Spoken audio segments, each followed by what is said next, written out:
असतील, अन्य एजन्सीज असतील, या सगळ्याचा वापर ठिकठिकाणी हा केला जातो असं दिसतं.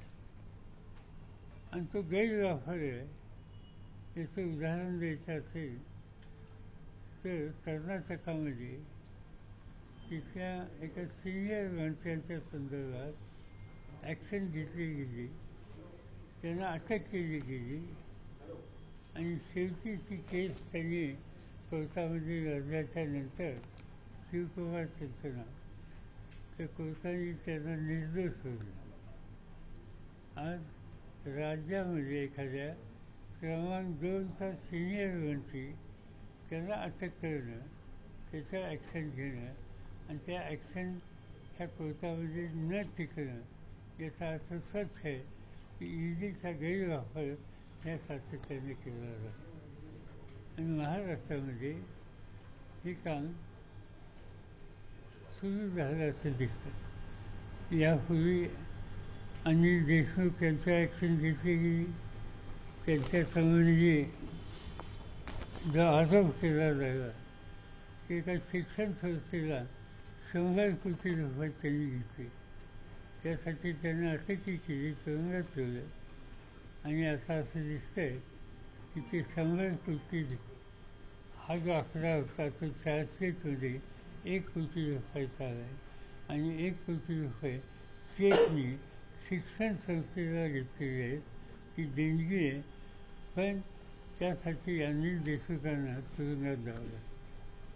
तसंच सामनाचे संपादक संजय राऊत त्यांच्या बाबतीत असंच घडलं गेलं आणि त्यांचा आता कोर्टाचा निकाल काय लागेल तर बघतो, पण त्यांना जामीन मिळालेली आहे. ही एक प्रकारची दहशत ही निर्माण करण्याच्या बद्दलची पावले आहेत. आणि विशेषतः रोहित पवार यांना आत्ता जे काही 2-3 दिवसात बोलवलं गेलं आणि जे काही एकंदर चाललेलं दिसतंय, त्यांच्या संस्थेची जप्ती करणं आणि कारवाई करण्याची प्रक्रिया सुरू करणं हे दिसतंय. त्यांच्यावरचा आरोप काय? त्यांच्यावरचा आरोप असा आहे की त्यांनी एक साखर कारखाना, तो साखर कारखाना विकायला कोणी काढला? सरकारने आणि बँकेने. आणि तिथं टेंडर मागवल्याच्यानंतर त्यांचं टेंडर काय 50-54 काहीतरी कोटीचं हायएस्ट होतं आणि त्या हायएस्टसाठी ती संस्था त्यांना देण्यात आली. आता तुम्ही सर्वांच्या बँकेनं विकलेल्या कारखान्यांची यादी बघितली तर निम्म्यापेक्षा जास्त कारखाने हे 25 कोटीच्या आत विकलेले आहेत. म्हणजे 25 कोटीच्या आत ज्याची विक्री झाली तिथं केस केलेली नाही आणि 54 कोटीमध्ये जिथं विक्री झाली तिथं त्यांनी याची केस केली. याचा अर्थ स्वच्छ आहे की हा जाणीवमधून एखाद्या दुसऱ्या सार्वजनिक जीवनामध्ये ॲक्टिव्ह कार्यकर्ता असेल तर त्याला थांबवायचं कसं, नवीन कसं करायचं, दहशत कशी निर्माण करायची, याच्याबद्दलची ही पावले आहेत. आणि म्हणून ह्या एजन्सी विशेषतः ईडी आणि त्या संबंधी या सगळ्या इलेक्शनवर त्यांचा एक वेगळा परिणाम हा करायचं जाणीवपूर्वक पावले टाकलेली दिसतात. आम्ही त्यांची माहिती मिळवली.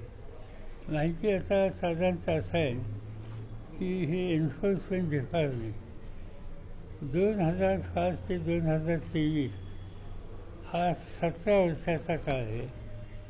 या काळामध्ये 2 सरकारं येऊन गेली. एक आम्हाला लोकांचं सरकार गेलं आणि दुसरं आत्ताचं ज्यांच्या हातात सत्ता आहे त्यांचे सरकार.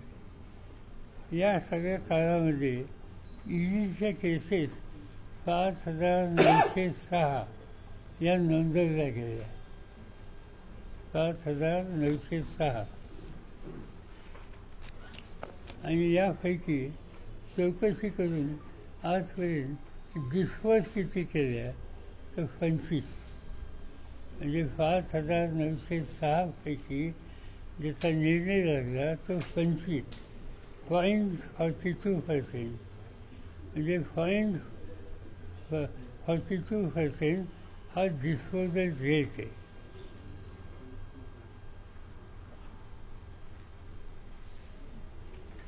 आणि याचा कन्व्हेक्शन किती झाला तर त्याचा रेट 0.40% आहे.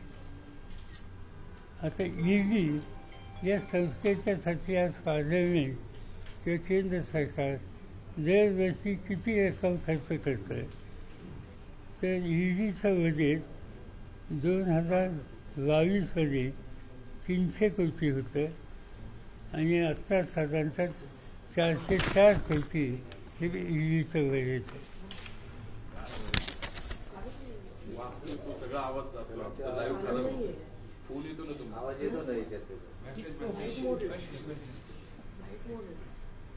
ऐकू येत नाही.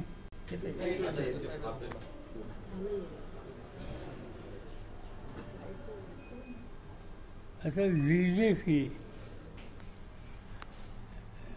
यांचा याच्याचा रोल काय याची माहिती आम्ही घेतली.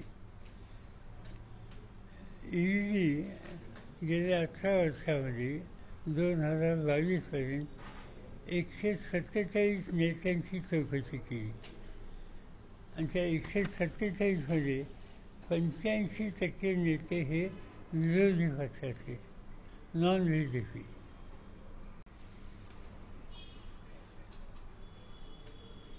त्यामध्ये 115 विरोधी पक्षाचे म्हणजे 95% ज्यांची चौकशी झाली हे अपोजिशनचे आहेत, म्हणजे 95%. आता त्याच्यात आम्ही माहिती मिळवली काँग्रेसचे 24 आहेत, TMC तृणमूल काँग्रेसचे 19 आहेत, NCPचे 11 आहेत, शिवसेनेचे 8 आहेत, DMK 6, BJP 6, RJD 5, BSP 5, समाजवादी पार्टी 5, TDP 5, आप 3, CPM 2, national conference 2, PDP 2, AIDMK 1, मनसे 1, TRS 1. म्हणजे भाजप सत्तेवर आल्यापासून 8 वर्षामध्ये 121 नेत्यांच्या कारवाई केली. त्याच्यामध्ये एक मुख्यमंत्री, एक माजी मुख्यमंत्री, विरोधी पक्षाच्या सरकारमध्ये 14 मंत्री, 24 खासदार, 21 आमदार, 7 माजी खासदार आणि 11 माजी खासदार. ईडीकडून कारवाई ज्यांच्यावर केली गेली त्यात एकही बीजेपीचे नाही आहे.